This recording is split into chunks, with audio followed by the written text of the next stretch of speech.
The stock of the day is brought to you by IG, Australia's #1 CFD provider. With over 17,000 markets and extended trading hours, turn US earnings season volatility into opportunity. Get started at IG.com. Stock of the day is Block XYZ. The Afterpay owner missing estimates, well, didn't it just, for first quarter earnings amid muted consumer spending, sending its US and ASX listed shares lower. Goodness, look at that. In fact, at the opening there, it was down about 33%.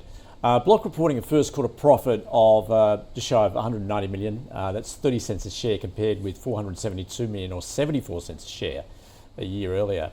It cut its profit forecast for 2025 as the payments firm grapples with that muted consumer spending, sending its shares down about 19% in extended trading on Wall Street. It's now anticipating 12% growth in gross profit year on year. That's down from 15%. Adam, that was pretty ugly. And yes, as a result, we have seen it fall very sharply. Given what's ahead for the company, given how far it's fallen there, do you see any opportunity?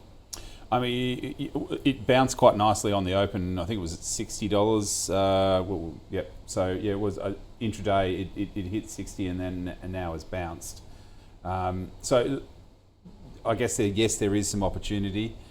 I think there was a couple of things I did read that, and it was a couple of hundred pages of the quarterly, so I didn't read it all, but I skimmed through it. There was an issue around debt repayment and the amount of convertible notes that they've got coming up in the next 2 to 3 years, a couple of $1 billion.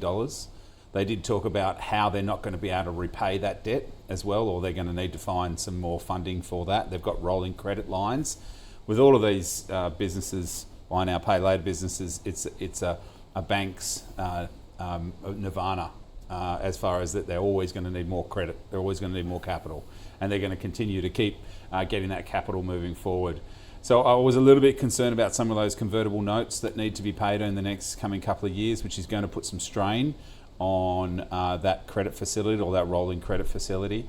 But I think really the market as a whole is really looking at the fragility of the US consumer.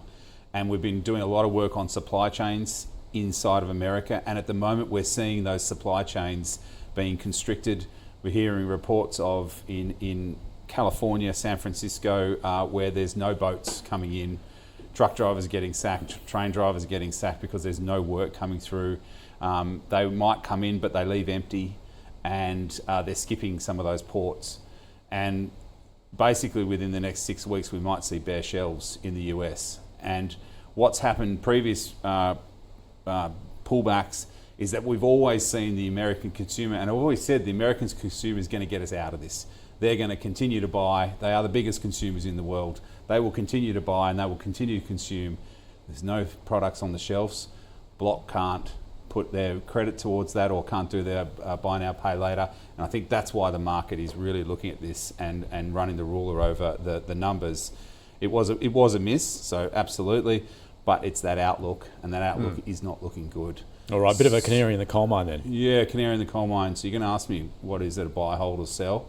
I think I'm going to say it's a sell. I think as well as Zip, I think the American consumer is under a lot of pressure. If those supply chain issues get fixed, it's going to take 2 to 3, 6 months to get them back on track.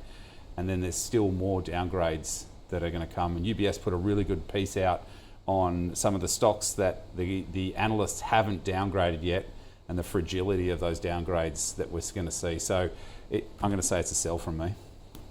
Howard. Yeah, and I'll add a few extra things on top of that, and agreeing with Adam, but adding some more. Firstly, 1930, the Smoot-Hawley Tariff Acts caused exactly the same thing. Yep. Ships skipping ports, not being able to unload, therefore not being able to take goods from America to other countries either. People running trains and trucks, and they didn't have that many trucks in those days, being unemployed, etc. But the extra thing with this company that I think we ought to take into account, and one of our Teaminvest members used to run built his own company to run a company just like Afterpay, but a decade and a half, more than that, probably 2 decades before. And I was on the board of it for a while, and the one thing we discovered is every time unemployment rose, bad debts rose dramatically. It wasn't just in proportion to the amount unemployment rose. When employment was high, you collected your funds with a piece of cake. When unemployment rose, not only did it cost you more to collect because you had to have more workers doing it, so your internal costs rose, but your collection percentages dropped. So you had higher costs, lower revenue. So, adding that to what Adam had already, I think, said very well indeed, I'd say it's a sell as well.